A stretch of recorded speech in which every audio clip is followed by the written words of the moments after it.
اچھا علی بھائی، اگلا سوال ہے کہ کئی ایک ویڈیوز میں اس بات کا آپ نے ذکر کیا ہے کہ نماز میں سجدہ صاحب کے ایک سے زیادہ سنت طریقے ہیں. ہاں جی. پلیز ان تمام سنت طریقوں کو مختصراً بیان فرما دیں تاکہ ہمیں تمام سنتوں پر عمل کرنے کا موقع ملے.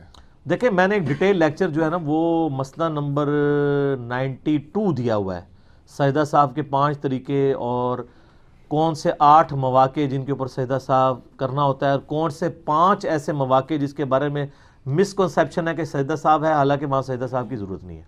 اس کے لیے بنیادی حدیث بخاری اور مسلم دونوں کی حدیث ہے کہ نبی علیہ السلام نے فرمایا کہ جب تم میں سے کوئی شخص نماز پڑھتا ہے تو شیطان آ کے اسے مغالطے میں ڈال دیتا ہے، اور وہ شخص بھول جاتا ہے کہ میں نے 3 پڑھی ہیں، یہ 4 پڑھی ہیں، یہ 5 پڑھی ہیں.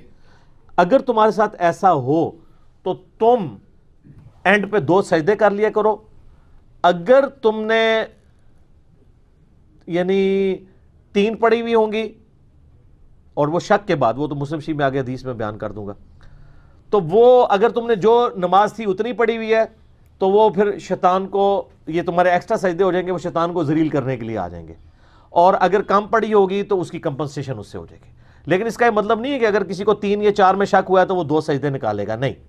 وہ مسلم شریف میں حدیث ہے کہ جس کو شک پڑ جائے تو وہ یقین پر بنیاد رکھے اور پھر آخر میں 2 سجدے نکالے. اگر کسی کو شک پڑ گیا کہ میں نے 3 پڑھی ہیں یا 4، تو یقین کیا ہوگا؟ 3، کہ 3 تو پڑھی ہیں، تو 3 پہ رکھی بنیاد، ایک اور پڑھی ساتھ، پھر 2 سجدے. یہ نہیں ہے کہ 3 کی کمپنسیشن 2 سجدوں سے ہو جائے گی، نہ سر. ایک رکوع بھی رہ جائے، ایک سجدہ بھی مس ہو جائے، رکعت رہ گی پوری کی پوری اور نماز ہی نہیں ہوگی. تو یقین پہ بنیاد رکھنی ہے. اگر کسی کو شک ہے کہ میں نے 2 پڑھی ہیں 3 اور مغرب کی نماز تھی، تو وہ یہ سمجھے کہ میں نے 2 ہی پڑھی ہیں، ایک اور ملائے اور اینڈ پہ سجدہ صاحب کر لے، 2 سجدے کر لے، اس کی نماز ہو جائے گی. اب وہ کرنے کے 4 طریقے تو ایسے ہیں جو یعنی ہماری کتب 6 کے اندر آئے ہیں. ان میں سے 3 طریقے تو بخاری اور مسلم میں آئے ہیں. پہلا طریقہ جو بخاری اور مسلم میں ہے وہ یہ ہے کہ آپ تشہد پورا پڑھ لیں اور سلام پھیرنے سے جسٹ پہلے اللہ اکبر کہہ کے 2 سجدے کریں. وہی پہلا سجدہ کیا، پھر جلسہ استراحت کیا، اس میں اذکار پڑھے، جلسہ جو ہے وہ سجود کے درمیان، پھر دوسرا سجدہ کیا اور پھر بیٹھتے ہی ساتھ ہی سلام پھیر دیں. یہ بخاری اور مسلم میں طریقہ ہے. دوسرا طریقہ بخاری اور مسلم میں ہے کہ آپ دونوں طرف سلام پھیر دیں اور اس کے بعد آپ 2 سجدے کر لیں، اور اس کے بعد دوبارہ سلام پھیرنے کی ضرورت نہیں. اور تیسرا طریقہ بخاری اور مسلم میں آیا ہے کہ نماز کے 2 سلام پھیرنے کے بعد 2 سجدے کریں، 2 سجدے کرنے کے بعد پھر دوبارہ سلام پھیر دیں یوں کر کے. یہ 3 طریقے ہیں جو بخاری اور مسلم میں. چوتھا طریقہ جو ہے وہ جامعہ ترمذی میں آیا ہے، وہ یہ ہے کہ آپ تشہد پڑھیں اینڈ تک، اس کے بعد 2 سجدے کریں، 2 سجدے کرنے کے بعد دوبارہ تشہد بیٹھ جائیں اور پورا تشہد پڑھ کے دائیں اور بائیں سلام پھیر دیں. یہ 4 طریقے ہیں جو سنت سے ثابت ہیں.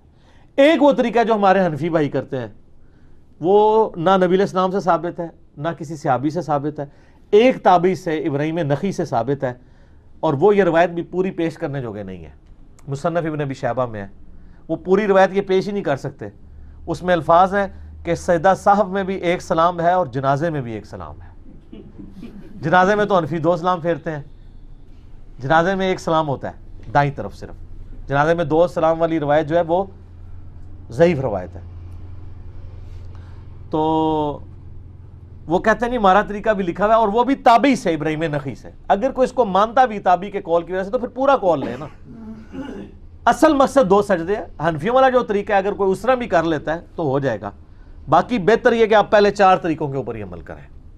یہی یعنی ایک سب سے آپٹیمل چیز ہے. اچھا، اس میں بعض اوقات یہ ہوتا ہے کہ انسان سجدہ صاحب کرنا بھول گیا، کوئی مسئلہ نہیں ہے، اور آپ باہر بھی نکل گئے ہیں، باہر جا کے آپ کو یاد ہے واپس آئیں سجدہ صاحب کر لیں. نماز کے کافی دیر بعد آپ کو یاد آیا کہ میں نے وہ جو فرض پڑھے تھے اس کی 1 رکعت کم رہ گئی تھی. جیسے کہ لوگ امام کے ساتھ ہی سلام پھیر دیتے ہیں، بعد میں یاد آتا ہے یار میری تو رہتی تھی، ادھر ہی کھڑے ہو کے 1 رکعت پڑھیں، 2 سجدے کریں، نماز ہو جائے گی. ایون آپ نے بے شک گفتگو بھی کی ہو، بخاری مسلم میں حدیث موجود ہے نا، نبی علیہ السلام نے جو ہے وہ ظہر یا عصر کی نماز تھی، 4 کی بجائے 2 رکعتیں پڑھا دی. سلام پھیرا تو آپ علیہ السلام مسجد سے باہر نکل رہے ہیں تو ایک صحابی آیا، اس نے کہا یا رسول اللہ صلی اللہ علیہ وسلم یہ نماز کم ہو گئی ہے، آپ بھول گئے ہیں. تو آپ علیہ السلام فرمایا نہ نماز کام ہوئی ہے نہ میں بھولا ہوں، یعنی آپ کو ایک کنفرم تھا کہ میں نے پوری 4 پڑھی ہیں. تو یہ جو علم غیب اور یہ سارے عقیدے بنائے ہوئے ہیں وہ کدھر گئے؟ اور آپ نے ساتھ یہ بھی فرمایا میں بھولا بھی نہیں ہوں. اوور لک ہوگی چیز. پھر آپ نے فرمایا یہ صحیح کہہ رہا ہے، سب نے کہا یا رسول اللہ صحیح کہہ رہا ہے. تو آپ علیہ السلام واپس آئے، 2 رکعتیں اور پڑھی، سجدہ صاحب کیا، یعنی شروع سے نہیں پڑھی پھر. اور اسی طریقے سے بخاری مسلم میں ایک حدیث ہے، نبی علیہ السلام نے 5 رکعتیں پڑھا دی زور کی.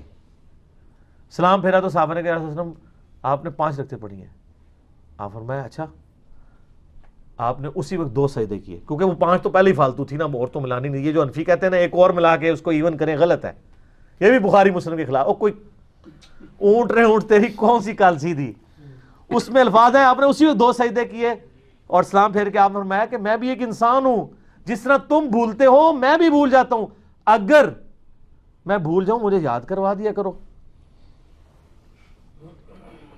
حتیٰ کہ بخاری میں آتا ہے آپ علیہ السلام ایک دم مسجد میں آ گئے اور فوراً مسجد سے باہر نکلے. صحیح بخاری میں حدیث ہے. صحابہ کہتے ہیں ہم واپس آپ اس حال میں ہیں کہ آپ کی مبارک زلفوں سے پانی ٹپک رہا تھا. آپ فرمایا میں جنبی تھا، مجھے غسل یاد نہیں رہا، تو میں غسل کرنے گیا تھا. تو سر یہ چیزیں، یعنی ان ساری چیزوں کے بعد آپ کو نبی علیہ السلام ایک نارمل انسان نظر آتے ہیں. مرتبے کی بات نہیں ہو رہی، آئیڈیلزم کی بات ہو رہی ہے. نبی علیہ السلام اگر نارمل نہیں ہوں گے ہمارے لیے رول ماڈل نہیں ہوں گے.